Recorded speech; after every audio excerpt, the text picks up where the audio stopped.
Hello friends, welcome back to my YouTube channel Topwords World. In this video I'm going to share with you some IELTS reading tips which are equally beneficial for academic as well as general training students. In this video I'm going to share with you the things like how to start your IELTS reading test module at exam time. Even that same you can do at your personal practice level. And I also tell you that how to attempt different kind of questions like list of headings, true, false, not given, yes, no, not given, and other types of questions. I one by one will try to explain all these things. So if you want to take the advantage of this video, then watch this video from beginning to end. Don't skip any part. And whatever the tips I am going to give you now, you should practice them the way I am telling you. Then you will get the maximum benefit. So let's start from the first tip. The first tip is regarding how to start reading test. And most of the students face this problem. They are not able to decide whether they should start from passage 1, passage 2 or passage 3. Whatever passage is there, 1 or 2 or 3, you have to start immediately. And for that you should have some advanced planning, like whether it's beneficial for you to start from the passage 1 or 2 or 3, or should you start from that passage with which you are already familiar. Like for example, you know the topic very well, you have studied about the same topic during your school or college days. So if such kind of topic is there or subject is there, I will definitely like to advise you that you should start from that passage. That passage can be third or second or one, it can be anything. If all the three passages, in all the three passages the subjects are strange to you, you don't know anything about them, you are reading them first time, then you start from the first passage, or try to start from that passage for which you have little bit information. Even that will give you motivation that I already know something about that. But in case if you don't know anything about that, then definitely, or it's good for you that you should start your reading from the first passage, because in the passage 1, the questions are easier than the passage 2 or passage 3. In passage 1, mostly in these days, what I have experienced that in the last couple of tests, I have seen that there are blanks, and they are quite easy blanks. So I advise you to start from the passage 1. And how to handle the blanks, there are many videos I already made and uploaded on my YouTube channel. You can search. Even I can tell you over here that in order to do blanks, what you have to do, you have to read a word before the blank, a word before the blank, and or word after the blank. These two words will provide you the location or help you to find out the location. And the students, one thing you should clearly keep in mind, that the word over here before the blank and after the blank, it's need not necessarily that it will be the same word in the passage.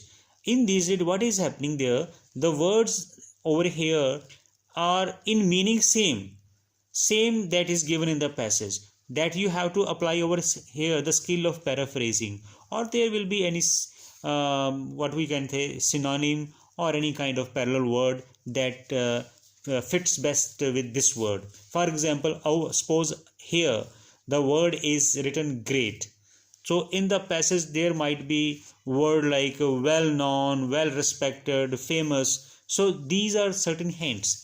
Even sometimes here before the blank any article like a and the is given, that can also help you to find out the exact word that you have to fill in the blank. So this is the very useful, great tip that will help you to find the location and later on help you to find the answer. Another useful thing about the blanks is that when you find first blank, the second blank will be after that, or third, that will, the order is downward, like you will keep moving to the next lines or next paragraphs to find out the further blanks. There will never be a chance like that your blanks will be not in order. They will not never be in staggered here and there. They will be in a proper order. Mostly in the passage 1, along with the blanks, the second part questions are true, false, not given, or yes, no, not given. In the passage 1, these two sets of questions are quite easy. If you pay a little bit attention, concentration, you can do them quite easily. What do you have to do when you have to read the questions?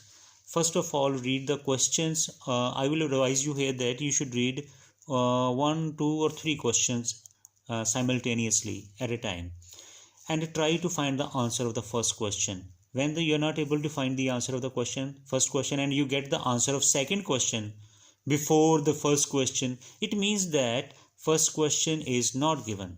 So you found the second answer, that can be either false or true, and to make a judgment whether it is false or true, there are certain strategies, understandings are there.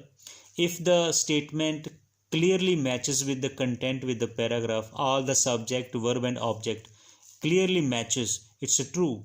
If there is any difference, even small difference, then it's false. And if the information is not given, means you're not able to find the information, then it's not given. For not given kind of questions, what I am saying that you should read 2 questions, and if you're not able to find the answer of the first question and you get the answer of second question, it means that is your efforts are futile. You don't make no need to make more efforts to find out the answer, because it's surely not given. This is such kind of question which wastes a lot of your time, so be careful. Moreover, in some videos I have already told you that the questions like where there are comparisons, that kind of statements are usually not given, but this is not very hard and fast rule. So in certain cases we have to have deep understanding, but if you don't have time or you're not able to understand anything, then you can straightforward put over there not given. Little bit risk can be taken here.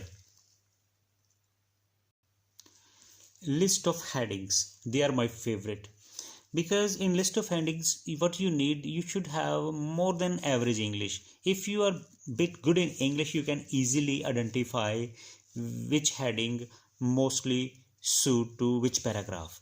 For that, what you have to do, when you read list of headings, the question sentences, usually there are 6, 7 or 8 question sentences, and when you read them, you have to think in your mind, like suppose there is a heading like environmental costs of transportation, how transportation affects environment.